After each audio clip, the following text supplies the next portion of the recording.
അയ്യോ ഓടി വരണേ എന്ന മൈനപ്പെണ്ണിൻ്റെ കരച്ചിൽ കേട്ട് എവിടെ നിന്നോ കുറേ മൈനക്കൂട്ടം അവിടേക്ക് പറന്നു വന്നു. ഗുരുജി നോക്കുമ്പോൾ എന്താ കഥ? നമ്മുടെ ചാത്തൻ മൂർഖൻ പാമ്പ് മൈനയുടെ പൊത്തിരിക്കുന്ന മരത്തിലേക്ക് കയറിപ്പോവുകയാണ്. എന്തിനാണെന്നറിയോ? മൈന കുഞ്ഞുങ്ങളെ വിഴുങ്ങാൻ. ഇത് കണ്ട് സങ്കടം സഹിക്ക വയ്യാതെയാണ് മൈനപ്പെണ്ണ് മറ്റുള്ള കൂട്ടുകാരുടെ സഹായം തേടിയത്. അവരെല്ലാം കൂടി എന്ത് ചെയ്തു എന്നറിയോ? ചാത്തൻ മൂർഖൻ്റെ തലയ്ക്കും വാലിനും ഒക്കെ കോത്തി അതിനെ വേദനിപ്പിച്ചുകൊണ്ടേയിരുന്നു. അവസാനം സഖികെട്ട് ചാത്തൻ മരത്തിൽ നിന്നും ഇറങ്ങി താഴെ എവിടേക്കോ ഇഴഞ്ഞു പോയി. തൻ്റെ അച്ഛൻ ഇവിടെ ഉണ്ടായിരുന്നെങ്കിൽ അവനെ ചെരുപ്പെടുത്തിയേനെ എന്ന് മയിൽക്കുഞ്ഞ് പറഞ്ഞപ്പോൾ അയ്യടാ എന്ന് പറഞ്ഞുകൊണ്ട് കുഞ്ഞനെ അതിനെ കളിയാക്കി. ഗുരുജി കുഞ്ഞനെ ശാസിച്ചുകൊണ്ട് മറ്റുള്ളവരോടൊക്കെ പറഞ്ഞു, കുഞ്ഞുങ്ങളെ, ഇതാണ് മനുഷ്യർക്കില്ലാത്തതും നമുക്കുള്ളതുമായ മഹത്തായ ഗുണം. നമ്മൾക്ക് ആർക്കെങ്കിലും ഒരാപത്ത് വരുമ്പോൾ നമ്മളെല്ലാം ഒത്തൊരുമയോടെ നിൽക്കും. ആ ആപത്തിനെ തരണം ചെയ്യാൻ നമ്മളെ കൂട്ടത്തിലുള്ളവരെ എല്ലാം നമ്മൾ കൂട്ടത്തോടെ സഹായിക്കും. ഇതാണ് മനുഷ്യനില്ലാത്തതും നമുക്കുള്ളതുമായ ഗുണം. അതും പറഞ്ഞു ഗുരുജി പറഞ്ഞു, ഓക്കെ, നമുക്കിനി എന്ത് ചെയ്യാം, ക്ലാസ്സിലേക്ക് കടക്കാം എന്ന് പറഞ്ഞുകൊണ്ട് ഗുരുജി അടുത്ത പാഠം, അടുത്ത അക്ഷരങ്ങളിലേക്ക് കടന്നു.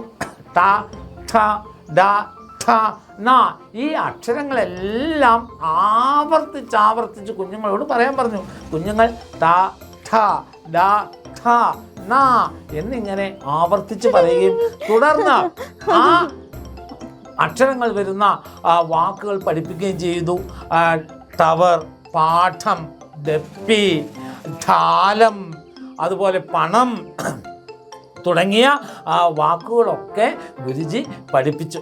എന്നിട്ട് ഗുരുജി എന്ത് ചെയ്തു എന്നറിയോ? കുഞ്ഞുങ്ങൾ ക്ഷീണിതരാണ്. കാരണം അക്ഷരമാല പഠിക്കുമ്പോൾ കുഞ്ഞുങ്ങളൊക്കെ ക്ഷീണിതരാകും. കാരണം അങ്ങനെയുള്ള അങ്ങനെ തന്നെ ഉച്ചരിച്ച് പഠിക്കുമ്പോൾ അതിന് കുഞ്ഞുങ്ങൾക്ക് കുറേ കഴിയുമ്പോൾ ക്ഷീണം വരുമെന്ന് തിരിച്ചറിഞ്ഞ് ഗുരുജി അവർക്കൊരു ഇടവേള കൂടി കൊടുത്തു.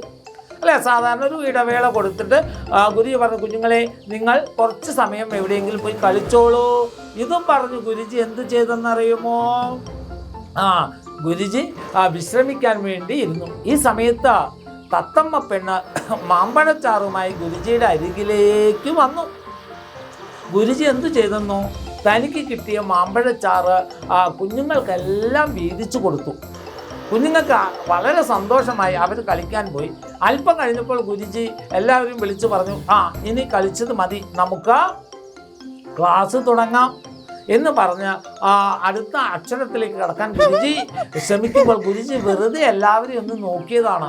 എല്ലാവരും ഹാജരായി. പക്ഷേ നമ്മുടെ കുഞ്ഞിനെ വീണ്ടും കാണാതായിരിക്കുന്നു. ഗുരുജി ആകെ ആശങ്കപ്പെട്ടു. എന്താണ് അവന് സംഭവിച്ചത്? ഇവൻ ഇടയ്ക്കിടയ്ക്ക് ഇങ്ങനെ കാണാതാവുന്നുണ്ട്. ആ കുരുവിപ്പെണ്ണാണെങ്കിൽ കുഞ്ഞിനെ കാണാനില്ല എന്ന് കേൾക്കുമ്പോഴേക്കും നെഞ്ചത്തടിച്ച് കരയും. ആ കരച്ചിൽ ഇപ്പോഴും ഗുരുജിയുടെ കാതിലുണ്ട്. ഗുരുജി ആകെ അസ്വസ്ഥനായി. എന്നിട്ട് കുഞ്ഞുങ്ങളോടായി ഗുരുജി പറഞ്ഞു, കുഞ്ഞുങ്ങളെ, നിങ്ങളൊരു കാര്യം ചെയ്യൂ. ഇപ്പോൾ പഠിച്ചതെല്ലാം ആവർത്തിച്ച് നിങ്ങൾ പഠിച്ച്, ഞാൻ പറഞ്ഞ വാക്കുകളും ആവർത്തിച്ച് പഠിച്ച് നല്ല കുഞ്ഞുങ്ങളായിരിക്കൂ. ഗുരുജി ഇപ്പോൾ വരാം എന്ന് പറഞ്ഞ് ഗുരുജി കുഞ്ഞിനെയും തേടി കാടായ കാടൊക്കെ പറന്ന് നടന്നു. ഓരോ മരക്കൊമ്പിലെത്തുമ്പോൾ കുഞ്ഞാ കുഞ്ഞാ കുഞ്ഞാ എന്നിങ്ങനെ നീട്ടി വിളിച്ചുകൊണ്ട് ഗുരുജി ഓരോ മരത്തിലും നടന്നു. ഇങ്ങനെ മരത്തിൽ അന്വേഷിച്ച് നടക്കുമ്പോഴാണ് ഗുരുജിയുടെ അരികിലേക്ക് മൈനപ്പെണ്ണ് പറന്നു വന്ന് ചാത്തൻ മൂർഖൻ്റെ ഉപദ്രവം സഹിക്കാൻ വയ്യ എന്നുള്ള പായാരം പറയാനൊക്കെ ആയിട്ട് ഗുരുജിയുടെ അരികിലേക്ക് പറന്നു വന്നു. ഗുരുജി പറഞ്ഞു, മൈനപ്പെണ്ണെ, നിന്റെ പായാരം കേൾക്കാൻ എനിക്കിപ്പോൾ സമയമല്ല. കാരണം എൻ്റെ ഗുരുകുലത്തിൽ നിന്ന് ഒരു കുഞ്ഞിനെ കാണാതായിരിക്കുന്നു. ഞാൻ അതിനെ തിരഞ്ഞ് പറന്ന് നടക്കുകയാണ്. അവനില്ലാതെ എനിക്ക് ഗുരുകുലത്തിലേക്ക് പോകാൻ പറ്റില്ല. കാരണം അവൻ എന്തെങ്കിലും സംഭവിച്ചാൽ പിന്നെ ഞാൻ ജീവിച്ചിരുന്നിട്ട് കാര്യമുണ്ടാവില്ല എന്നൊക്കെ പറഞ്ഞുകൊണ്ടാണ് ഗുരുജി വീണ്ടും കാടായ കാടൊക്കെ അന്വേഷിച്ച് അവസാനം ചേലൻ മരത്തിലേക്ക് പറന്ന് വന്നിരുന്നപ്പോൾ കണ്ട കാഴ്ച എന്താണെന്നറിയോ? കുഞ്ഞനതാ മരക്കൊമ്പിലിരിക്കുന്നു. ഗുരുവിന് ആശ്വാസമായി. പക്ഷേ ഗുരുവിൻ്റെ ആശ്വാസം അധികം നേരം നിന്നില്ല. എന്താണെന്നറിയോ? ഗുരു നോക്കുമ്പോൾ കുഞ്ഞൻ്റെ കണ്ണുകളെല്ലാം ചെമ്പരത്തിപ്പൂ പോലെ ചുവന്നിരിക്കുന്നു. അവൻ്റെ കാലുകൾ ഉറയ്ക്കുന്നില്ല. അവൻ ഗുരുജിയോട് എന്തൊക്കെയോ പറയുന്നുണ്ട്. പക്ഷേ അവൻ്റെ നാവ് കുഴഞ്ഞു പോകുന്നു. അവൻ പറയുന്നൊന്നും വ്യക്തമാവുന്നില്ല. ഈശ്വര, എന്തായിരിക്കും എൻ്റെ കുഞ്ഞിന് പറ്റിയത് എന്ന് ഗുരുജി സങ്കടത്തോടെ നിന്നു. ഗുരുജി എന്ത് ചെയ്യണമെന്നറിയാതെ വീണ്ടും ആശങ്കപ്പെട്ടു. മക്കളെ, നമ്മുടെ കിങ്ങിണി കാട്ടിലെ അക്ഷരമുട്ടുകൾ എന്നുള്ള കുട്ടി കഥ നമ്മളിത് ഇങ്ങനെ ഓരോ എപ്പിസോഡായിട്ട് കേട്ടോണ്ടിരിക്കുക അല്ലേ. അപ്പൊ നമ്മുടെ 6ാമത്തെ എപ്പിസോഡ് കേട്ടപ്പം എല്ലാവർക്കും കഥയൊക്കെ ഇഷ്ടമായോ? ഒരു ആൻസൈറ്റി ഉണ്ടോ അടുത്ത് എന്തായി എന്നറിയാൻ വേണ്ടിയിട്ട്? നമുക്കുണ്ടല്ലേ. അതുപോലെ തന്നെ എന്റെ മക്കൾക്കും ആൻസൈറ്റി ഉണ്ടാവുമെന്ന് മിസ്സുമാര് വിചാരിക്കുന്നു. അപ്പൊ നിങ്ങൾക്ക് അഭിപ്രായങ്ങളൊക്കെ പറയാൻ ആഗ്രഹം ഉണ്ടാവും. അപ്പൊ എന്റെ മക്കൾക്ക് അഭിപ്രായങ്ങളൊക്കെ പറയാനായിട്ട് താഴെ ഒരു നമ്പർ പോകുന്നില്ലേ, അതിലേക്ക് വേഗം മെസ്സേജ് അയക്കുക. ഇനി അല്ലെങ്കിൽ നമ്മുടെ കമന്റ് ബോക്സിൽ വന്നിട്ട് കമന്റ് ചെയ്ത് അറിയിക്കാം എങ്ങനെയുണ്ടായിരുന്നു ഓരോ എപ്പിസോഡ് എന്നൊക്കെ. അതെ, എങ്ങനെയുണ്ടായിരുന്നു, ഇഷ്ടമായോ, ഇനി എന്തൊക്കെയാണ് നിങ്ങൾ ആഗ്രഹിക്കുന്നത് എന്നൊക്കെ ഉള്ള കാര്യങ്ങൾ എന്റെ മക്കൾക്ക് പറയാട്ടോ. അപ്പൊ നമ്മുടെ ഓരോ എപ്പിസോഡിലും നമ്മൾ ഓരോ കാര്യങ്ങൾ പഠിക്കുന്നുണ്ടല്ലോ, ഓരോ അക്ഷരങ്ങൾ പഠിച്ചുകൊണ്ട് വരിക അല്ലെ.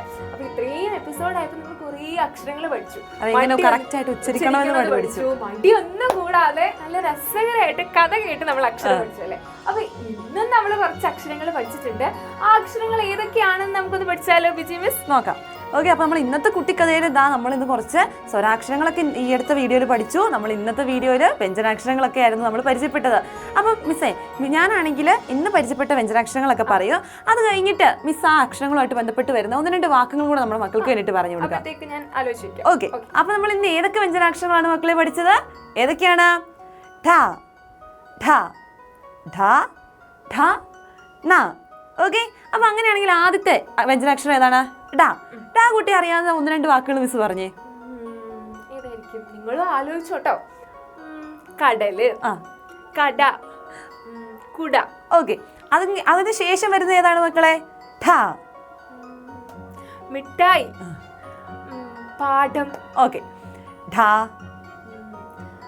ലഡു, ഡയറി. ഓക്കെ, ഠ. പ്രൗഢി, ന. വീണ, അരണ. ഓക്കെ, അപ്പോൾ മക്കളെ ഇതാ നമ്മൾ ഇത്രയും വ്യഞ്ജനാക്ഷരങ്ങളാണ് നമ്മൾ ഇന്നത്തെ ഈ ഒരു കുട്ടി കഥയിലൂടെ നമ്മൾ പരിചയപ്പെട്ടത്. ഇതിന് മുമ്പ് നമ്മൾ ഓരോരോ വീഡിയോയിലൂടെ നമ്മൾ പല പല വ്യഞ്ജനാക്ഷരങ്ങൾ പരിചയപ്പെട്ടിട്ടുണ്ടായിരുന്നു. നമ്മൾ എപ്പോഴും പറയുന്നത് പോലെ നമ്മൾ ഇന്നും പരിചയപ്പെട്ട വ്യഞ്ജനാക്ഷരങ്ങളുമായിട്ട് ബന്ധപ്പെട്ട് മക്കൾക്ക് അറിയാവുന്ന ഒരു കുറഞ്ഞതൊരു 3 വാക്കെങ്കിലും എഴുതി എന്ത് ചെയ്യുക, ഈ താഴെ കൊടുത്തിരിക്കുന്ന നമ്പറിൽ വേഗം തന്നെ നമുക്ക് അയച്ചു തരിക. ഓക്കെ, അയച്ചു തരുന്ന എല്ലാവരെയും കാത്തിരിക്കുന്നു. ഒത്തിരി സർപ്രൈസിങ് ഗിഫ്റ്റ് നിങ്ങളെ കാത്തിരിപ്പുണ്ട്. അപ്പൊ എന്ത് ചെയ്യാ, വേഗം തന്നെ കുട്ടി വാക്കുകൾ ഇപ്പൊ മിസ് ആലോചിച്ച് പറഞ്ഞതുപോലെ തന്നെ ഇരുന്ന് ആലോചിക്കുക ഏതൊക്കെ വാക്കുകളല്ലെന്ന്. എന്നിട്ട് വേഗം തന്നെ എഴുതി ഈ നമ്പറിലേക്ക് അയച്ചു തരിക. അപ്പൊ നമുക്ക് അടിപൊളിയായിട്ട് ഗിഫ്റ്റുകളൊക്കെ നേടാം അല്ലെ. Yes, okay. അപ്പൊ ദേ നമ്മുടെ കിങ്ങിണിക്കാട്ടിലെ അക്ഷരമുട്ടുകൾ ഇങ്ങനെ ഓരോ എപ്പിസോഡ് കഴിഞ്ഞുകൊണ്ടിരിക്കുക അല്ലെ. അപ്പൊ ഓരോരോ കുട്ടി അക്ഷരങ്ങളും വാക്കുകളും ഒക്കെ നമ്മൾ പഠിക്കുന്നുണ്ട്. അപ്പൊ ഇനി അടുത്ത് എന്തായെന്ന് അറിയാൻ നിങ്ങൾ ആകാംക്ഷയോടെയാണ് ഇരിക്കുന്നത്, ഞങ്ങളും അതെ ആകാംക്ഷയോട് തന്നെയാണ് ഇരിക്കുന്നത്. അപ്പൊ അടുത്ത് എന്താണ് നമ്മുടെ കഥയിൽ നടക്കുക, നമ്മുടെ കഥാപാത്രങ്ങൾക്ക് എന്താണ് സംഭവിക്കുക എന്നൊക്കെ നമുക്ക് കാത്തിരുന്നാണ്. അപ്പൊ അടുത്ത എപ്പിസോഡ് ആരും മിസ് ചെയ്യരുത്, അടുത്തതിനായിട്ട് കാത്തിരിക്കുക. അപ്പൊ അടുത്ത എപ്പിസോഡിൽ കാണാം.